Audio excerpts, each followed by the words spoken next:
अब मैं बस यही चाहता हूँ कि एक एक लाइन में आप बच्चों के लिए क्या गाइडेंस देना चाहते हैं, जो आपने जीवन से सीखा, इस तैयारी से सीखा, या जो बच्चे एसएससी की तैयारी कर रहे हैं, किसी एग्जाम की तैयारी कर रहे हैं, क्या चीज़ें उनको हैं जो आप बताना चाहते हैं? आप सोच लीजिए, लाइन से आप शुरू कर दीजिए।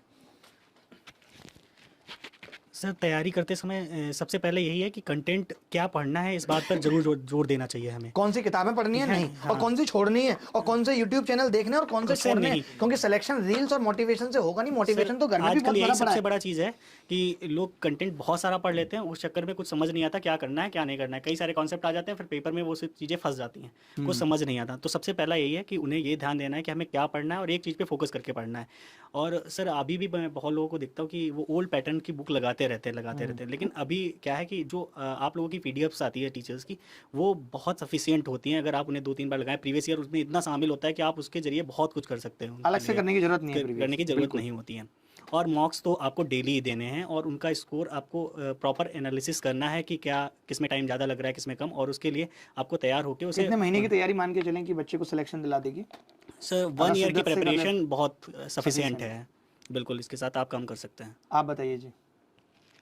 एसएससी सीजीएल के लिए हम लोग पहले ये फिक्स कर सकते हैं कि क्या क्या पढ़ना है, और उसके बाद 3 लेयर्स में चलेगा। एक तो पहले सिलेबस कंप्लीट करना है, और उसके बाद रिवीजन करना है, और साथ साथ में प्रीवियस ईयर पेपर्स भी करना है जो रिसेंट एग्जाम्स में आया है एसएससी के एग्जाम्स में। और उसके बाद जो है मॉक टेस्ट जो है काफ़ी इंपॉर्टेंट रहेगा, क्योंकि टाइम मैनेजमेंट बहुत ज़रूरी है इसमें। स्ट्रेस भी मैनेज होता हाई है। स्ट्रेस भी मैनेज हो जाएगा कि अगर मॉक टेस्ट लगाते रहेंगे तो ये करना है, और फोकस रहना है कि यही करना है, मतलब यही करना है। और उसके बाद कंसिस्टेंट रहेंगे तो मोटिवेशन अपने आप मिल जाएगा। बिल्कुल, एकदम सही बात कही है आपने। आप बताइए जी। सर सबसे पहले मेरा ये था कि किसी भी एग्ज़ाम से पहले उसके प्रीवियस ईयर देखने चाहिए, कि जब अपन उसको पहली बार सिलेबस करें तो अपन प्रीवियस ईयर अपने माइंड में हो कि अपन को किस चीज़ पे कितना इंपॉर्टेंस देना है। कई बार क्या होता है, इतना एडवांस लेवल के क्वेश्चंस बच्चे कर लेते इतना हैं। टाइम स्पेंड कर देते हैं उस पर कि बेसिक रह जाता है वीक। तो और सबसे मेरा मेन है कि रिवीजन रिवीजन ही बार बार करना चाहिए। और क्योंकि मैंने जब तक चीजें रटेंगी नहीं तब तक एक बार में होंगी नहीं। रास्ते पे देख लीजिए, जब नई नई गाड़ी चलाना सीखते हैं, नई जगह कहीं जाते हैं, तो पहली बार में बहुत पूछ पूछ के जाना पड़ता है। जब 8-10 बार उसके घर के चक्कर लगा लेते हैं तो याद हो जाता है, आंख बंद करके स्कूटी घुमा देते हैं। और मैंने पर्सनली कोई एसएससी की बुक एक भी नहीं ली थी। मैंने सिर्फ ऑनलाइन जो आप जैसे मैथ्स है, इंग्लिश में किसी और से पढ़ते हैं, उनका ही मटेरियल बहुत होता है, वो हो जाए एक बार वही बहुत होता है। जैसे आप जो प्रैक्टिस शीट से देते हैं वही उसी को ही 3-3 बार रिवाइज करना वही बच्चे क्या बहुत करते हैं है। कि बहुत सारा कंटेंट एक बार पढ़ेंगे, इससे अच्छा है कम कंटेंट को कई बार पढ़ लीजिए, वो ज़्यादा अच्छा है। क्योंकि कोई बहुत ऐसा नहीं है कि 40-50 हज़ार कॉन्सेप्ट हैं, गिने चुने वही 3-4 हज़ार कॉन्सेप्ट हैं, अगर उन्हीं को बार बार पढ़ लेंगे तो बात बन जाएगी। आप बताइए, जैसे आपका एक लंबा सफर रहा है, तो आपसे मेरा क्वेश्चन रहेगा कि डिस्ट्रैक्शन बहुत होता है।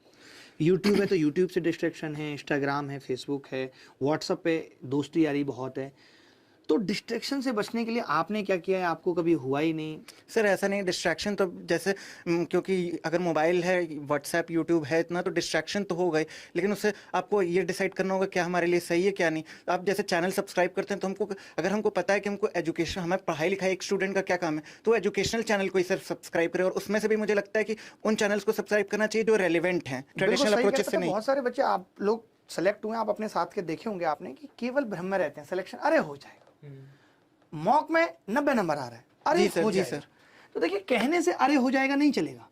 मानते हैं कि नहीं मानते कि अरे हो जाएगा कहने से नहीं चलेगा? आपको अपनी सच्चाई एटलीस्ट पता होनी चाहिए। आप भले दूसरे को मत बताइए, लेकिन आपको पता होना चाहिए कि भैया मेरा मॉक में 110 आ रहा है, मेरा तो प्री नहीं निकलेगा। और उसको डेली सर मैं कहता हूँ कि मॉक्स के मार्क्स लिखने चाहिए अपने, लिखने चाहिए और एनालिसिस करनी चाहिए अपनी, देखना चाहिए कहाँ पे वीक है, कहाँ पे हम स्ट्रॉन्ग पोर्शन है। तो जो वीक पोर्शन है उसको हमें स्ट्रॉन्ग करना चाहिए, और अगर जिसमें जैसे टाइम ज़्यादा लग रहा है तो उसको भी और अच्छा करना चाहिए कि कम टाइम में सॉल्व हो सके क्वेश्चन। मतलब अपनी कमियों को और वीकनेस को देखते रहना है कि भाई कहाँ पे आप गलती कर रहे हैं और उसको सुधारना कैसे। और अपनी कमियों को हमसे बेहतर कोई नहीं जान सकता है, एक इंसान को उससे बेहतर और कौन जान सकता है। कोई नहीं बता सकता कि उसका सिलेक्शन क्यों नहीं हो रहा। सबको पता है पढ़ने से सिलेक्शन होगा, किसी और चीज की जरूरत ही नहीं है। बट लेकिन फिर भी आज भी बच्चा सिर्फ यूट्यूब पे मोटिवेशन, इधर उधर की बातें जो है, हम क्या करते हैं कि भाई पढ़ाई के साथ ही बच्चे को हंसा दिया, उतना काफी एक टीचर के लिए, शिक्षक के लिए धैर्य रखने की। और अगर आपका एडवांसमेंट्स वीक है, जैसा कि इन्होंने भी पीडीएफ्स की बात की, तो बहुत सारे बच्चे एक स्ट्रक्चर्ड वे में पीडीएफ या बुक की बात करते हैं। मेरी एक किताब आती है प्ले विद एडवांसमेंट, जिसकी कंप्लीट पीडीएफ हिंदी और इंग्लिश में अभिनय मैथ्स ऐप पे अवेलेबल है, और सारे टॉपिक्स की चैप्टर वाइज पीडीएफ अवेलेबल है। आप टाइम एंड वर्क की प्रैक्टिस करना चाहते हैं तो डिस्क्रिप्शन में लिंक है, आप ऐप डाउनलोड करके वो पीडीएफ डाउनलोड करके अपने फ़ोन में रख सकते हैं। उसके बाद चाहें तो ऐप हटा भी सकते हैं।